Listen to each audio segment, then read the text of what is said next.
Bien, mis hermanos, entendiendo que hemos sido ya introducidos a través de esta palabra de oración para que nuestro corazón se prepare para recibir la buena palabra de nuestro Dios, ya de manera personal me permito darles la bienvenida, agradeciendo como siempre a nuestros hermanos del Templo Bíblico 126, que son quienes hoy nos reciben como anfitriones a través de este estudio en la plataforma de Zoom, donde seguramente encontraremos algo que traiga a nuestra vida una reflexión sobre lo que Dios espera de nosotros y lo más importante, sobre la conducta que Dios necesita que nosotros como sus hijos manifestemos en el mundo.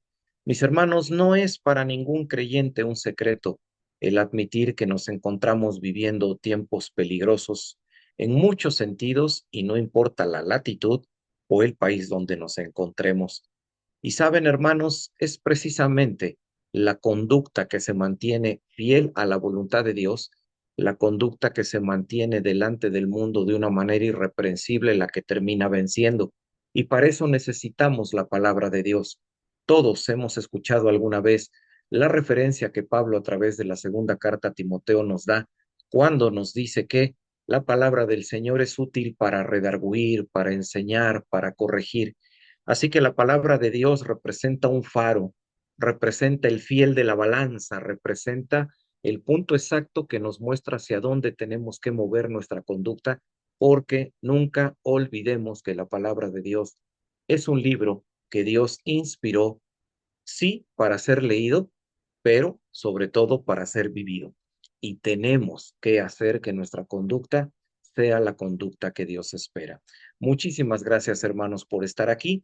Me voy a permitir compartir la presentación que vamos a estar utilizando en el tema que hoy nos ocupa y que es continuación de un tema anterior.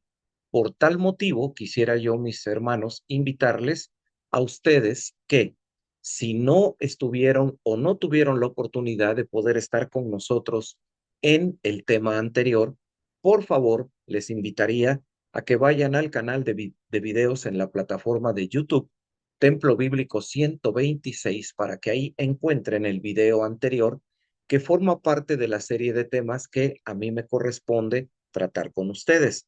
Ahí van a encontrar, hermanos, no solamente ese video, sino muchos materiales que quienes hemos ido al canal, en verdad, hemos disfrutado de el uso que nuestro Dios le da a tantas voces de tantos siervos que traen su palabra y que en verdad nos hacen reflexionar sobre lo que Dios espera de nosotros.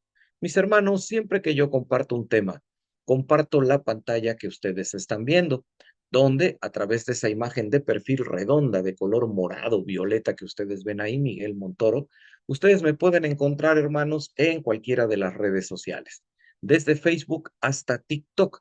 Estamos compartiendo constantemente material cristiano y desde hace apenas unas semanas reorganizamos el material de tal forma que si ustedes entran a Facebook va a ser diferente el material que van a encontrar a lo que yo les comparto en Instagram, y lo que está en Instagram es diferente a lo que está en YouTube, y lo que encuentran en TikTok no está en las otras plataformas. Así que les invito a que puedan seguirme a través de esos espacios, compartir los contenidos, suscribirse, para que así mis hermanos puedan ser una bendición mayor que llegue a más personas. Ahora bien, en estas plataformas y en una página de internet que yo tengo, que la están viendo en la pantalla, mministerio.webnot.mx, yo tengo ahí en esa página todos los materiales que yo he escrito, a donde ustedes pueden acceder, leerlos, pueden descargarlos, compartirlos, decenas de estudios que estoy subiendo lentamente escritos. Ahí están ya los 11 libros que tengo publicados, manuales de estudio, manuales cortos. Mis hermanos pueden encontrar una cantidad de verdad bien importante de material que puede ser de mucha edificación y sobre todo con la confianza de que es un material que trata de apegarse lo más completamente a esa maravillosa doctrina de la palabra de Dios.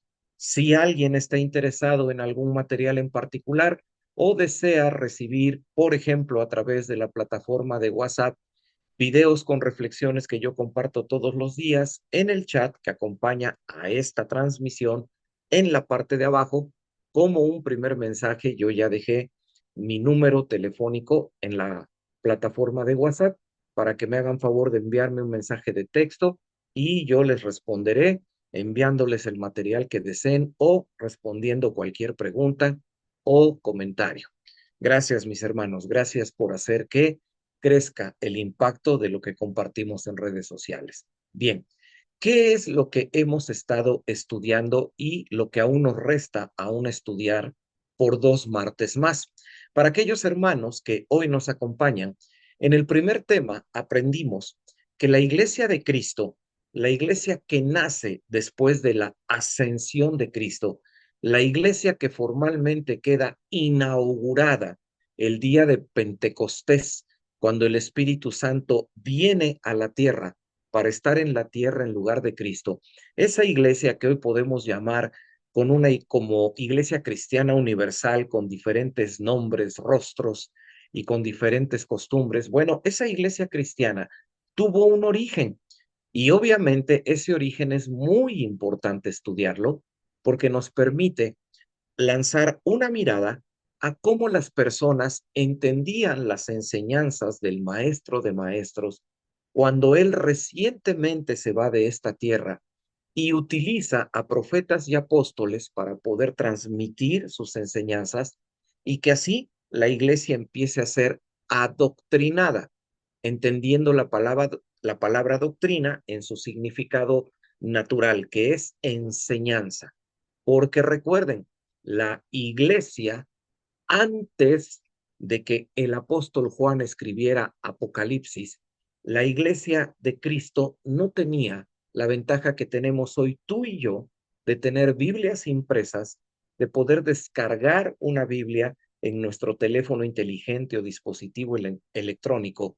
Ellos no tuvieron la ventaja de poder ingresar a una página de internet y poder tener ahí 10, 12, 16, 20 o más versiones de Biblia para poder comparar el mensaje de los apóstoles y profetas. Una ventaja que nosotros hoy tenemos al tener en las manos de Dios la revelación escrita de Dios completada. Así que fue difícil la lucha de esa iglesia cristiana durante su crecimiento para poder alcanzar la voluntad de Dios.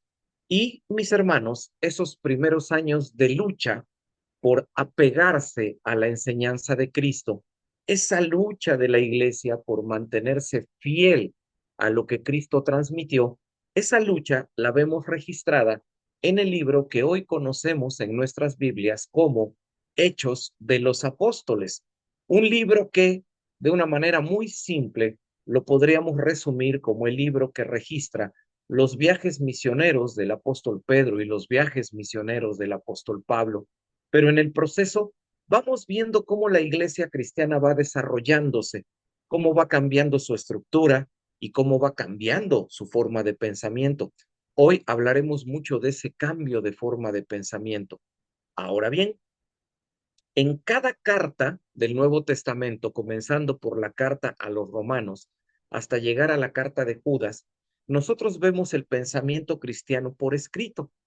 Pero, mis hermanos, lo que tal vez todos hoy tenemos presente, pero no nos hemos detenido a analizar, es que el Nuevo Testamento está constituido por cartas, por misivas, por mensajes enviados de alguien hacia alguien de forma específica. Y a veces eso se nos olvida.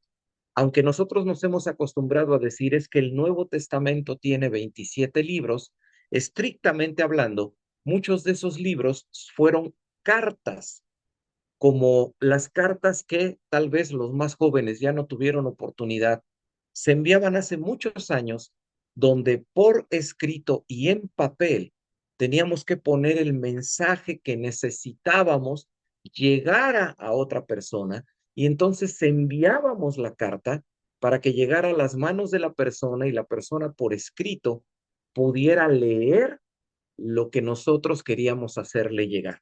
¿Sí? Eso es lo que son la mayor parte de los libros que conforman el Nuevo Testamento. Cartas. Y las cartas del Nuevo Testamento podemos dividirlas en cartas personales y cartas pastorales. Se le llama cartas pastorales a las cartas que alguien envió a una iglesia específica para poder tratar problemas específicos de la iglesia, como la carta de Pablo a los romanos, hoy hablaremos de ella, carta que Pablo le envía a la iglesia cristiana reunida en Roma, o la carta que conocemos como Segunda de Tesalonicenses, o sea, la carta que el apóstol Pablo le envió a una iglesia cristiana que se reunía en la ciudad de Tesalónica, así como tú te reúnes en una congregación en una ciudad específica. Pero también existen las cartas personales, cartas donde una persona envió un mensaje, pero no a una iglesia, sino a una persona con instrucciones personales, como por ejemplo la segunda carta de Pablo a Timoteo, donde Pablo le envía una carta a una persona llamada Timoteo, donde le da instrucciones para que él desarrolle el trabajo que hacía en la obra de Dios de la mejor manera. Y sin lugar a dudas, también tenemos que incluir en esta división las llamadas cartas universales, o sea, cartas que, escritas por apóstoles, fueron enviadas a cualquier iglesia cristiana en general, sin que importaran sus problemas o su situación. Este detalle, hermanos, de las cartas es necesario para entender nuestro tema. ¿Por qué? Porque como toda buena carta, las cartas que conforman el Nuevo Testamento siempre mantenían y mantienen, y ustedes lo pueden comprobar, una estructura que es muy semejante. Primero, quien escribe la carta envía saludos específicos. Después, quien envía la carta trata el tema que le interesa que quienes van a recibir la carta conozcan. Y finalmente, quien escribe la carta envía saludos a iglesias o a personas en particular. Bien, en medio de todas estas cartas, aquellos que las escribieron hacen mención de muchos cristianos como tú y como yo, personas que se reunían en iglesias cristianas específicas, en ciudades muy bien definidas. Y en medio de esas cartas, quienes las escriben nos hablan de la vida de muchas personas y nos mencionan algunos detalles acerca de personas tal vez no tan famosas dentro de la Biblia, pero que finalmente son personas que formaban parte de la iglesia de Cristo y que estaban viviendo ese cristianismo recién nacido cuando la iglesia de Cristo comienza a fundamentarse en esta tierra. Y saben, esos personajes que no son tan conocidos nos están enseñando a través de esta serie de temas la iglesia que deberíamos de ser. ¿Por qué? Porque son personajes que aprendieron a entender lo que Dios quería de ellos y por encima de las dificultades que tenían, ellos pusieron todo su empeño en cumplir la voluntad de Dios para sus vidas. Y esas personas, a ti, a mí y a todos, nos pueden enseñar cómo debemos de ser hacia el interior de nuestras iglesias. ¿Cuál es el cristianismo que Dios espera que nosotros manifestemos? Y eso es lo que estamos estudiando. Hoy estudiaremos al segundo, o para ser más específicos, a la segunda de estos personajes, porque se trata de una mujer que escondidos entre las líneas y los párrafos de las cartas que conforman el Nuevo Testamento, nos están lanzando poderosos mensajes de cómo tenemos que vivir la fe que nosotros tenemos en Jesucristo. Y aún todavía, y les invito a estar pendientes en este canal de esta serie de estudios donde hacia adelante aún nos faltará todavía estudiar a dos personajes más. Bien, ¿qué personaje estudiaremos hoy? Ahí ustedes lo están viendo en la pantalla. Nuestra serie de estudios, como ya ustedes lo escucharon, se llama La Iglesia que deberíamos ser. Y hoy vamos a estudiar a una mujer, a Febe, como ustedes pueden ver en el título que está en la parte inferior de la pantalla. Y miren qué interesante, que desde su nombre hay algo que Febe nos muestra que era como persona, porque el nombre Febe, que no lo escuchamos con mucha frecuencia en nuestro castellano moderno, traduce brillante. ¿Qué significado, no? Brillante, alguien que está resplandeciendo, alguien que está llamando la atención, alguien que es un referente, alguien que no puede ser, en este caso, ignorada, porque de inmediato sabemos dónde está y sabemos dónde ubicarla. Así que hoy Febe nos enseñará la clase de iglesia que deberíamos de ser, que Dios está esperando que nosotros seamos y que por supuesto Satanás, el enemigo de nuestras almas, no escatimará esfuerzos para que nunca lleguemos a ser esta iglesia y que nos quedemos siempre sumidos en esa tibieza espiritual de la que habla el libro de Apocalipsis, cuando Juan denuncia el pésimo cristianismo que se practicaba en la iglesia en la Odisea. La iglesia que deberíamos de ser, la que Dios está esperando, y lo más importante, en los tiempos peligrosos que estamos viviendo, la iglesia cristiana que el mundo necesita que nosotros seamos. Mis hermanos, como sucede con cualquiera de estos personajes, son muy pocas las palabras que se nos dicen de ellos, pero no por ser pocas dejan de ser suficientes. En el caso de Febe, les hago el cambio de pantalla, aparece solamente mencionada en 2 versículos de la Biblia.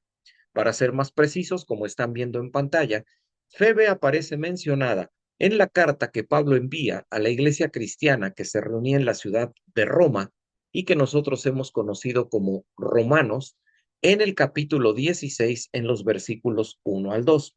Si ustedes desean y gustan, pueden en casa hacer uso de su Biblia para poderla abrir y poder ver lo que la palabra de Dios nos dice acerca de Febe. Pero en pantalla, de cualquier forma, yo les voy a poner lo que enuncia el apóstol Pablo sobre esta hermana nuestra en Cristo, Febe, que algún día, creemos, saludaremos en la gloria y tendremos mucho de qué hablar con ella. Mis hermanos, esto es lo que se nos dice de Febe. Lo están viendo en la pantalla. Se los voy a leer.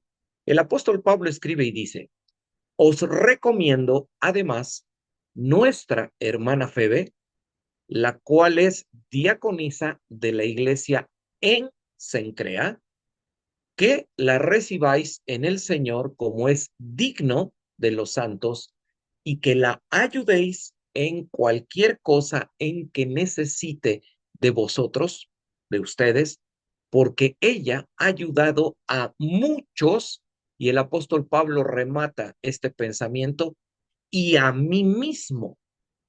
Aquí, mis hermanos, en esta cita, podemos encontrar 4 características que resaltan de Febe, de esa mujer que era brillante. 4 características. El resumen de estas 4 características se las voy a mostrar en la pantalla siguiente.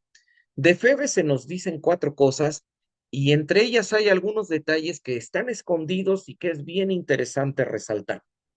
Primero, les acaba de aparecer en la pantalla, mis hermanos, una imagen redonda y yo voy a ir haciendo mención de las palabras en el sentido de las manecillas del reloj, lo que significa que comenzaríamos con la palabra superior. ¿Qué se nos dice de Febe? Recuerden, son 4 cosas. Uno, que era diaconisa. En unos minutos hablaremos de qué implica el hecho de que Pablo le asigne este título a esta mujer, diaconisa. Muy bien. Ahora, un detalle de esos detalles que están por ahí escondidos. Se dice claramente en el pasaje que ella era diaconisa. Por favor, escuchen, no dice Romanos 16 que Febe era diaconisa de la iglesia de Cencrea. Si revisan Romanos 16, Pablo dice que Febe era diaconisa de la iglesia en Cencrea. No dice de Cencrea, dice en Cencrea. Y este dato es muy interesante. Cuando lleguemos a la conclusión, resaltará y nos daremos cuenta de que hay mucho que aprender de la diferencia entre el hecho de que Febe era diaconisa en y no de.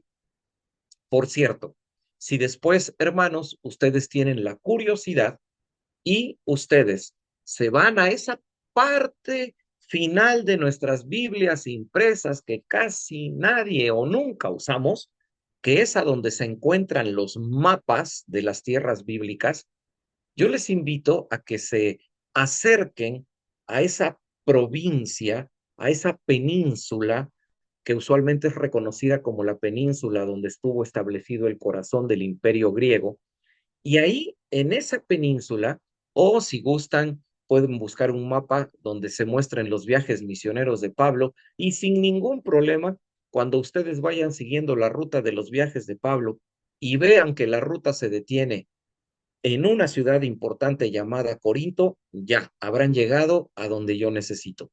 Bueno, si usamos los mapas y se ubican en esa zona, se van a dar cuenta precisamente que la única ciudad de importancia que muchos se menciona en los estudios de la Biblia cercana a Cencrea era la que ya mencioné, Corinto.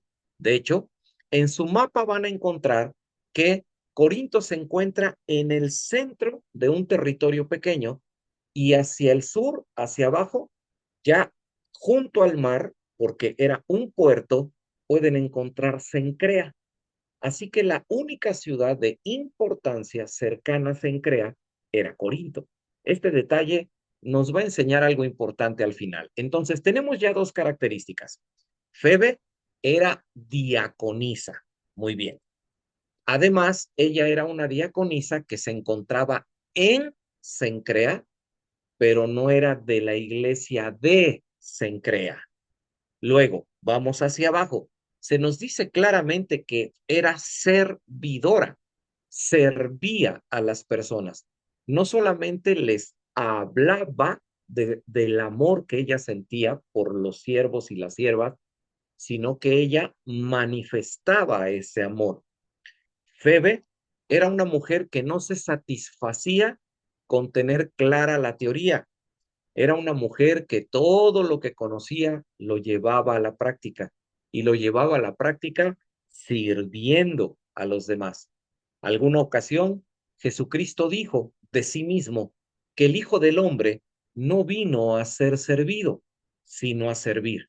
Pues bien, aquí tienen a una mujer que entendió perfectamente lo que Cristo quiso decir.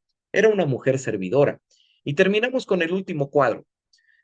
Y ella, su servicio, lo ponía a los pies de aquellos hombres o mujeres que a su vez estaban haciendo un servicio arduo por el Señor. En este caso, Febe toma la decisión de ser servidora, ponerse a las órdenes de el apóstol Pablo. O sea, Febe entendía con toda claridad que la imagen del apóstol Pablo era la imagen y el peso importante de ese grupo misionero que andaba con el apóstol Pablo en sus viajes. Y Febe, una mujer que brillaba, nos damos cuenta que estaba más preocupada porque otros brillaran que por ella brillar. Y no tenemos que reflexionar mucho por qué Febe era así, porque ella, recuerden su nombre, era una mujer que tenía su propio brillo, pero ella no andaba buscando, no andaba por la vida destruir el trabajo de los demás hermanos, no andaba por ahí en su iglesia buscando de quién murmurar, de quién hablar, de quién criticar o de quién quejarse para que así el trabajo de otros se viera disminuido. Para nada. Ella prefería ponerse como una mujer servicial y a pesar de que pudiera tener mayor capacidad o mayor experiencia, ella prefería servir porque entendía claramente el brillo que a cada quien le correspondía y Febe no tenía ningún problema en que Dios la usara para que otros brillaran. Bien, aquí tenemos las cuatro características de Febe.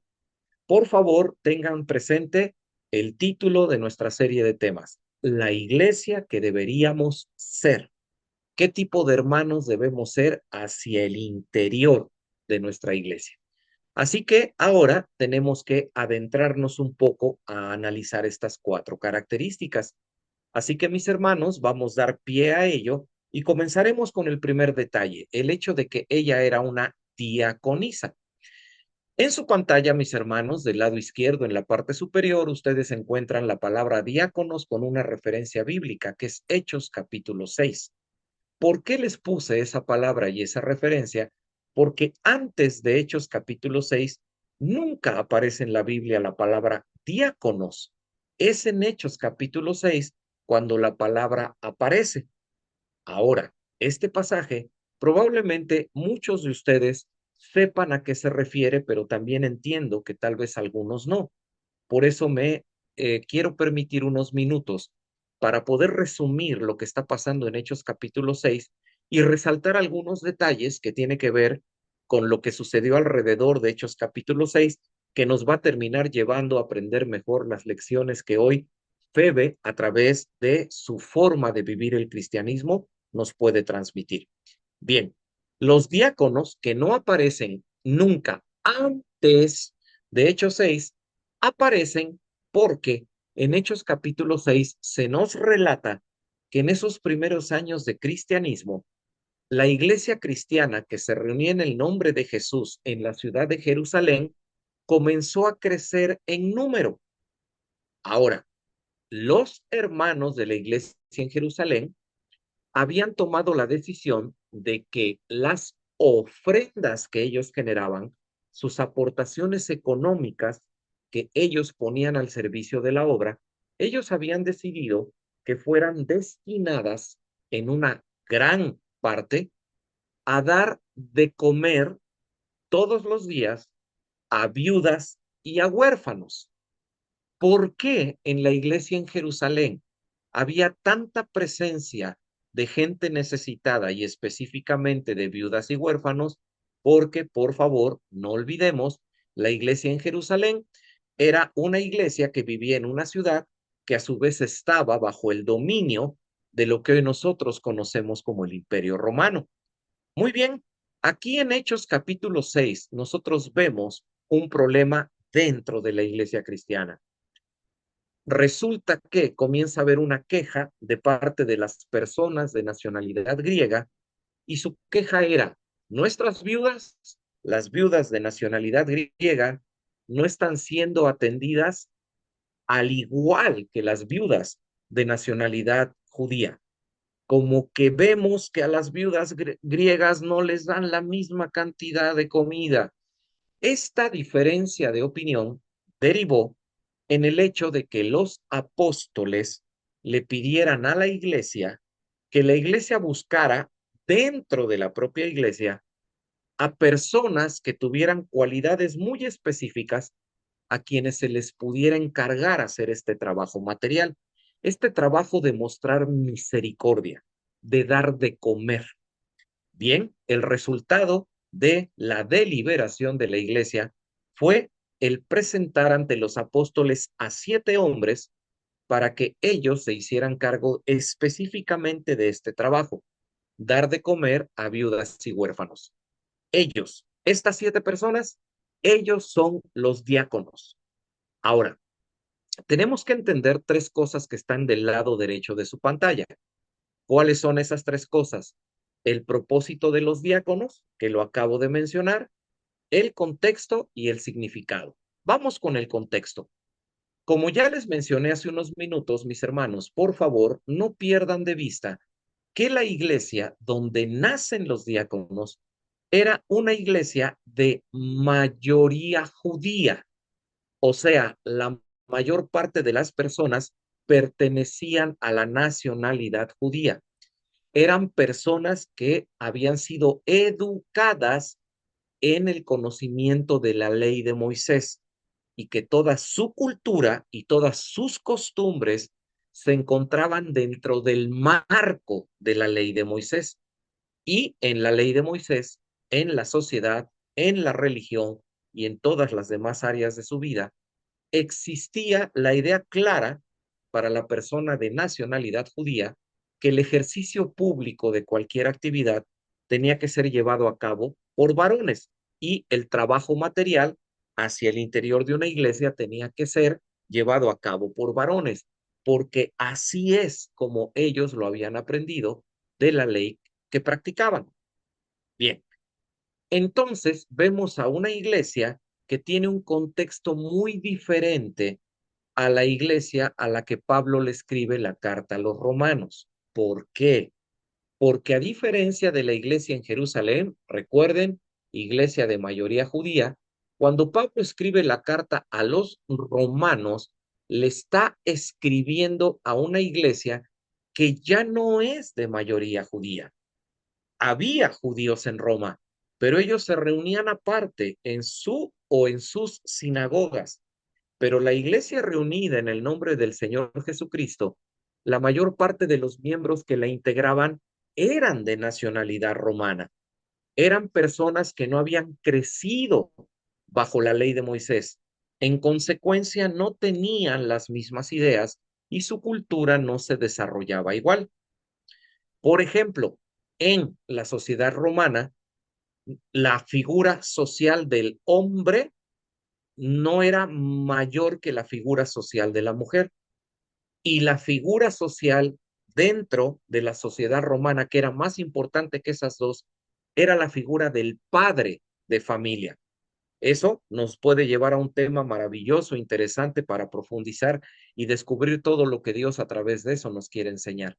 Pero, hablando socialmente, la sociedad romana del primer siglo pensaba y creía que ciertos trabajos materiales podían ser hechos tanto por hombres como por mujeres por igual. Por eso es que aquí vemos a Febe citada como una diaconisa, siendo mujer, cuando en la iglesia en Jerusalén nosotros vemos a personas donde la mayoría o la totalidad de los diáconos eran hombres. Y ahora vamos con el tercer punto, significado. La palabra diácono es una transliteración del griego. ¿Qué quiere decir? Que originalmente la palabra diácono no existe en el español. Entonces, las personas que hicieron, escucharon la palabra en griego, diáconos, y lo único que hicieron fue empezarla a mencionar como sonaba. Y al cabo del tiempo se fue convirtiendo en diácono. Así que en nuestro idioma español, mis hermanos, aquí estamos viendo una palabra que nos fue heredada del idioma griego y que ha llegado hasta nuestros días tomada directamente del idioma donde se originó. Pero, ¿qué significa la palabra diácono?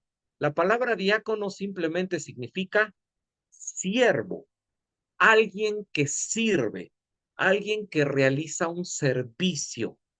En este caso, hablando de la iglesia cristiana, los diáconos de la iglesia en Jerusalén ejercían un servicio de misericordia, dar de comer, porque había demasiadas viudas y huérfanos. ¿Por qué?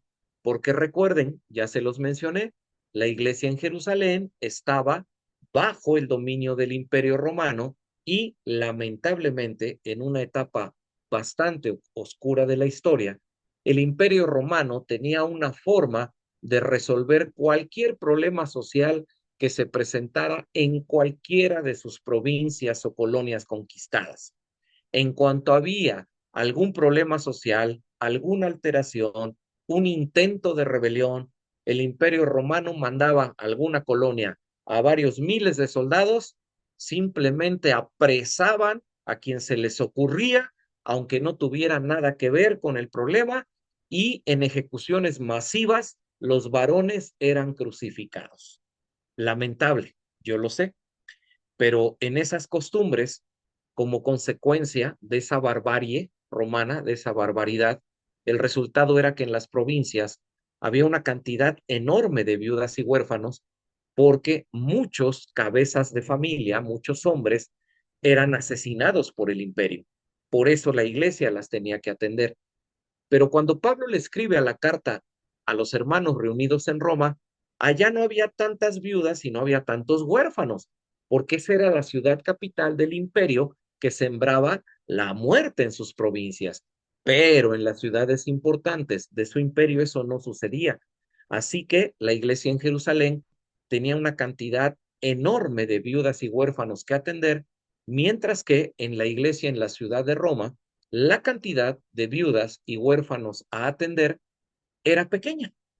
En consecuencia, las personas hacia el interior de la iglesia podían ocupar su servicio no solamente para servir comida, sino para cualquier otra cosa.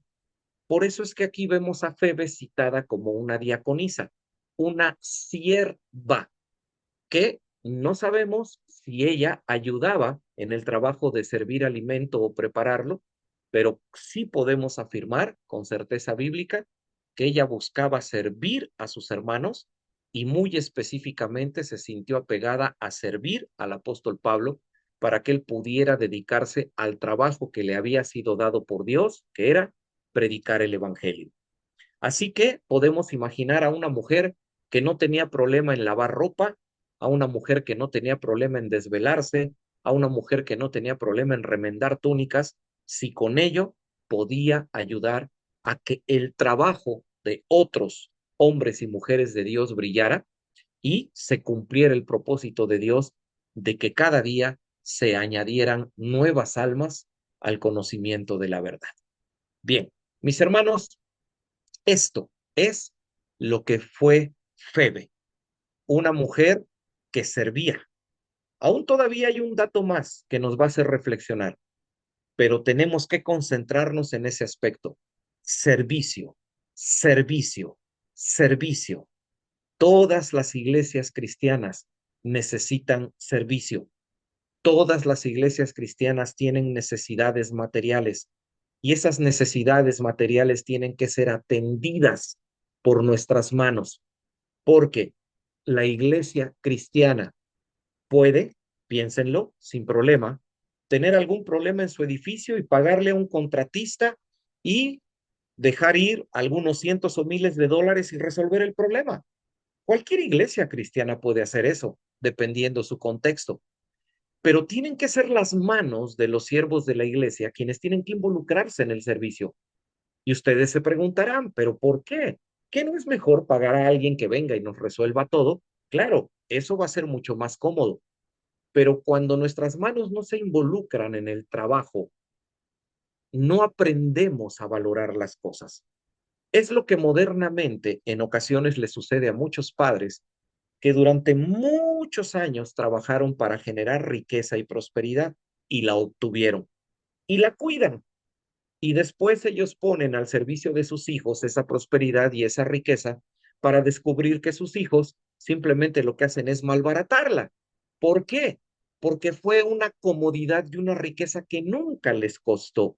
En consecuencia, no valoran lo que significa eso. Cuando en la iglesia entendemos que tenemos que servir, ¿saben cuál es la consecuencia natural? Que aprendemos a amar a nuestra iglesia, porque nuestra iglesia nos está costando trabajo, no solo dinero. Recuerden, la iglesia nos debe costar, sí, dinero, que eso es temática del asunto de las ofrendas, pero también la iglesia nos debe costar trabajo, porque solo así la vamos a valorar. Y por eso es que hay muchas iglesias cristianas que en verdad con desesperación están buscando siervos y siervas y aquellos que pueden darle a la iglesia trabajo, lo único que le están dando es dinero. Meditemos mucho en eso. Vamos hacia la conclusión con Febe y sobre todo a la mención del último detalle que yo les digo que nos falta por mencionar. Por favor, usemos la misma pantalla que en el tema anterior. En el tema anterior hablamos de un personaje llamado Epafrodito y hacíamos esta pregunta en el tema anterior. Imaginemos una iglesia llena de Epafroditos. Bien, hagamos lo mismo, solo que ahora imaginemos una iglesia llena de Febes, llena de hombres y mujeres que en su cabeza entiendan que no solamente es necesario darle a la iglesia dinero, sino también servicio. ¿Qué pasaría en una iglesia así? Donde todos nos volvamos servidores de los demás, donde mi prioridad sea que mis hermanos estén bien y la prioridad de mis hermanos sea que yo esté bien. En una iglesia así, nunca se experimentará ninguna clase de egocentrismo o soberbia, porque todos nos veremos como lo que somos, según dice el libro de Mateo, donde el evangelista dice que tenemos un solo maestro, que es el Cristo, y todos los demás somos hermanos. Imaginemos una iglesia llena de Febes. Y aquí viene el último detalle que falta por mencionar de ella. El detalle que tiene que ver con lo que se nos señala cuando yo insistí en que se dieran cuenta que la Biblia dice que Febe era diaconisa de la iglesia en Cencrea y no dice la Biblia que Febe fuera diaconisa de la iglesia de Cencrea. Entonces, ¿qué quiere decir esto?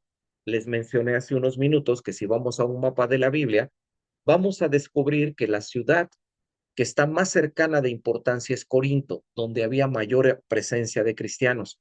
Así que es una muy buena especulación basada en la Biblia el creer que Febe había tomado la decisión valiente de abandonar Corinto para viajar hacia la costa y establecerse en Cencrea para servir ahí. No especulamos mal si pensamos que Febe miró a su alrededor en la iglesia de Corinto y Febe dijo, aquí hay demasiadas manos que están sirviendo, pero acabo de escuchar que allá en la costa, en Cencrea, están haciendo falta manos para trabajar. Entonces yo me voy a donde el trabajo en la obra de Dios está. Así que Febe, mis hermanos, no solamente era una mujer que tenía su propio brillo y que servía buscando el beneficio de los demás, sino que además era una mujer que se sacrificaba. Febe no tuvo ningún problema en renunciar a sus comodidades, familia, contexto, entorno, trabajo, para irse a mover a otro lado totalmente distinto y que lo único que lo motivara era poder servir al Señor. ¿Cómo podemos lograr que la historia de Febe despierte en nosotros el deseo de servir? Que tú, ahí donde el Señor te tiene sirviendo, termines este estudio y digas, espera, no me había puesto a pensar eso. Me he pasado años escuchando estudios, disfrutando de la comodidad de mi iglesia, ofrendando a mi iglesia, que es bueno, pero no había yo entendido que mi iglesia necesita no solo mi dinero, también necesita mi servicio. ¿Qué es lo que mi iglesia necesita para que yo pueda servir a mi iglesia en eso? ¿Limpiar alguna mesa? ¿Limpiar algún baño? ¿Qué es lo que necesita? ¿Una sonrisa? ¿Un saludo amable? ¿El llamar a un enfermo? ¿Qué es lo que mi iglesia necesita? Toda iglesia necesita las manos de los siervos y de las siervas en acción. Pero, ¿cómo poder lograr que reflexionemos más en esto? Y saben, quiero que reflexionemos y que lo hagamos, hermanos, a través de una pequeña ilustración que va a aparecer en la pantalla el título de la misma, en la parte de abajo, y que es ya con lo que estaremos concluyendo. A esta ilustración yo le he llamado así, la iglesia que se moría. No sé si ese sea su nombre, pero créanme que vamos a entender mejor esta ilustración con este título. Así yo le puse, la iglesia que se moría. Esta ilustración es una pequeña historia que dice lo siguiente. Había una iglesia cristiana como la tuya y como la mía, que estaba agonizando. Las personas ya no querían servir, cada vez menos personas se congregaban, en lugar de que hacia el interior de esta iglesia prevaleciera la unidad, lo que prevalecía eran las divisiones. Había mutuas quejas unos para con otros, muchos conflictos personales, muchos señalamientos privados y públicos de los hermanos que en lugar de apostar por integrarse como una familia espiritual, mejor preferían andar en el entorno de sus iglesias como pequeñas islas, aislados unos de otros, desconectados totalmente de la comunión. Así que era una iglesia que estaba agonizando. Y nuestra historia dice que en medio de esta agonía, dos personas preocupadas al ver la condición de la iglesia, dos personas que se dieron cuenta que si no se hacía algo diferente, la iglesia iba a terminar desapareciendo, empezaron a buscar algún tipo de ayuda, hasta que llegan con una persona con una madurez espiritual comprobada que les dice lo siguiente, miren, yo no me siento con la capacidad de darles el consejo más oportuno, pero lo que sí les puedo decir es que si ustedes se dirigen a esa montaña, en la cima de esa montaña van a encontrar a una persona a quien muchos consideran una persona que está totalmente apegada a Dios. Y todo mundo sabe que esa persona que vive en esa montaña es capaz de dar los mejores consejos y encontrar la solución a cualquier problema que podamos tener como personas o como iglesia. Así que les invita a esta persona madura, vayan a esa montaña y encuentren a esa persona y pídanle un consejo. Prestos, rápidos, dispuestos, estos dos hermanos preocupados hacen ese viaje, escalan esa pequeña montaña, hasta encontrar a esa persona, a ese hombre que vivía ahí y a quien se les referenció, se les dio la referencia de que les podía ayudar. Llegan a la casa donde él vivía, tocan la puerta, la persona abre la puerta, los recibe sonriente, los invita a pasar y entonces ellos le dicen a la persona, tenemos un gran problema y queremos que nos des un consejo. Le plantean lo que está sucediendo en esta iglesia que estaba muriendo y entonces le dicen, ¿qué nos aconsejas para que la situación se revierta y cambie? ¿Cómo podemos hacer que esto se acabe? Este fue el consejo que la persona les dio. La persona les dice, miren, lo único que ustedes necesitan saber y que no lo saben es que de alguna manera Dios ha encontrado la forma de estar dentro de su iglesia, aún a pesar de que casi está agonizando, pero aún a pesar de eso, Dios está dentro de su iglesia. Es todo lo que necesitan saber y es lo único que los puede ayudar a salvar a su iglesia. Váyanse pensando eso, que Dios ha encontrado la forma de estar dentro de su iglesia. Cuando termina esta pequeña consejería, estos dos hombres preocupados regresan y desandan todo el camino y entre ellos podemos imaginar cuál era la charla que los mantuvo tanto tiempo hasta que regresaron a su lugar de origen. ¿Cuál era esa charla? ¿Dónde está Dios? Si Dios ha encontrado la forma de estar en nuestra iglesia que se muere, ¿dónde está? Y empezaron a cuestionarse, ¿estará en el hermano más anciano de la congregación? ¿O será que tal vez Dios estará en el niño más pequeño de brazos que todavía llora durante los cultos? ¿Dónde estará Dios? ¿En el hermano que llega tarde al servicio o en el que está desde temprano? ¿Será que Dios sea la persona que nos limpia los baños? O tal vez Dios sea la persona que está en la puerta dando la bienvenida. Esa fue su conversación todo el camino de regreso. ¿Dónde estaba Dios de acuerdo al consejo que habían recibido? Cuando llegan a su iglesia que está por morirse, hacen una reunión y le dicen a los pocos miembros que quedaban, saben, desesperados por la situación en la que estamos, fuimos a buscar un consejo y llegamos hasta un hombre sabio, el cual nos dijo que lo único que teníamos que saber era que Dios estaba en nuestra iglesia. Y en esa pequeña junta, todos los participantes comienzan a mirarse a los ojos y a señalarse, tú eres Dios, tú eres Dios, tú eres Dios, tú eres Dios, y empieza esa incertidumbre de qué es lo que este hombre sabio les quiso decir. Bueno, los dos personajes que pidieron el consejo meditaron un poco y después de una junta que no llegó a ningún lado, porque estamos hablando de una iglesia que ni siquiera en algo tan sencillo podía ponerse de acuerdo, estos dos hombres tomaron la decisión y dijeron, espera, creo que nosotros sí podemos hacer algo. Como no sabemos dónde está Dios o si se está manifestando en cualquiera de las personas, la verdad es que lo mejor que podemos hacer es que tenemos que tratar a todas las personas, desde el niño más pequeño hasta el anciano de mayor edad, tenemos que tratarlos como si fueran Dios, porque no sabemos si es ahí en ellos donde Dios está. Bien, mis hermanos, eso empezaron a hacer.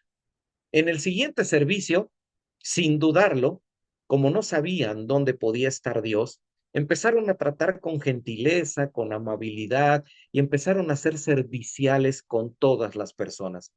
Empezaron a sonreír a todos, empezaron a ser más tolerantes con los niños pequeños e incluso se mostraron inusualmente amables abriendo la puerta de la iglesia y despidiéndose efusivamente con abrazos y sonrisas, porque ellos se decían el uno al otro, es que no sabemos en cuál de las personas esté Dios. y entonces no podemos tratarlas mal. Bien, como ustedes pueden suponer, lentamente el cambio de actitud de los hermanos, que de no estar interesados en nada decidieron volverse servidores como Febe, empezó a generar un efecto hacia el interior de la iglesia, porque las personas empezaron a sentirse apenadas de que estos dos hombres fueran tan serviciales. Oye, pero ¿por qué eres tan servicial conmigo? Les decía la persona, si a veces yo vengo de mal humor. Oye, pero ¿por qué insistes en saludarme si a veces yo ni siquiera te devuelvo el saludo? ¿Por qué me abres la puerta de la iglesia para que salga cuando ha habido ocasiones en que yo he sido irrespetuoso con tu familia? Y entonces estos dos hombres siempre respondían, es que yo no sé si, es que yo no sé si en ti esté Dios, entonces a Dios hay que servirlo, yo te estoy sirviendo a ti. El ejemplo, mis hermanos, lentamente comenzó, como se suele decir, a permear, a extenderse. Y poco a poco y lentamente, todas las personas de esa iglesia comenzaron a tratarse unos a otros como si al acercarse a una persona se estuvieran acercando a Dios. Entonces no tenían más opción que volverse servidores. No pasó mucho tiempo antes de que el proceso de agonía de la iglesia se detuviera. Las cosas comenzaron a cambiar. El ambiente hacia el interior de la iglesia se sanó. Empezaron a prevalecer las palabras amables por encima de las críticas. Empezaron a prevalecer las manifestaciones de aprecio y de amor por encima de los señalamientos. Las felicitaciones le ganaron terreno a las críticas y lentamente esta iglesia comenzó a crecer hasta volverse enorme. Sí, hoy la ilustración la podemos ver nosotros de una forma diferente y entender lo que nos quiere decir. Cuando nos volvemos como Febe servidores de los demás, mis hermanos, es cuando las cosas comienzan a cambiar. Imagínense a su iglesia llena de Febes. Ah, y por cierto, si alguien se quedó con una duda sobre el consejo que dio el hombre sabio de nuestra historia, el hombre sabio, en verdad, nunca mintió, porque según la Biblia, después de haber creído en el Evangelio de la Salvación, como dice la carta de Pablo a los Efesios, fuimos sellados con el Espíritu Santo de la promesa. ¿Acaso ignoráis que vuestro cuerpo es templo del Espíritu Santo? Mis amados hermanos, el hombre sabio no mintió. Dios está en cada uno de nosotros. Y si entendemos esa verdad y eso nos lleva a servir a nuestros hermanos antes que ser servidos, a entender que nuestra iglesia no solo necesita nuestro dinero, también necesita nuestro tiempo y nuestro servicio. Créanme que empezaremos a cambiar y lograremos ser la iglesia que deberíamos de ser, que es el título de los estudios que nos estarán ocupando durante este mes. Así que mis hermanos, ¿qué nos resta? Servir, servir, porque todas las iglesias lo están necesitando y algunas lo están necesitando de manera urgente.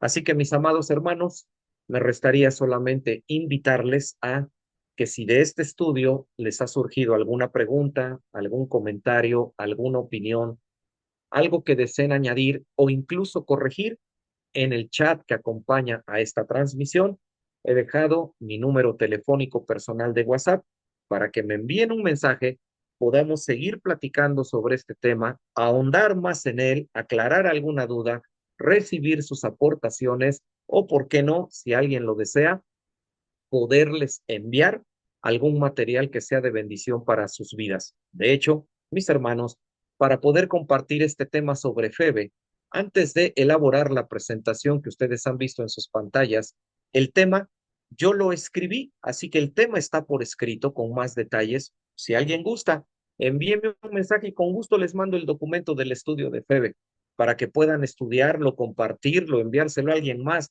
Mis hermanos, aprovechar y de esta forma también poder ser servidores de los demás. Así que la invitación queda servida sobre la mesa, mis hermanos.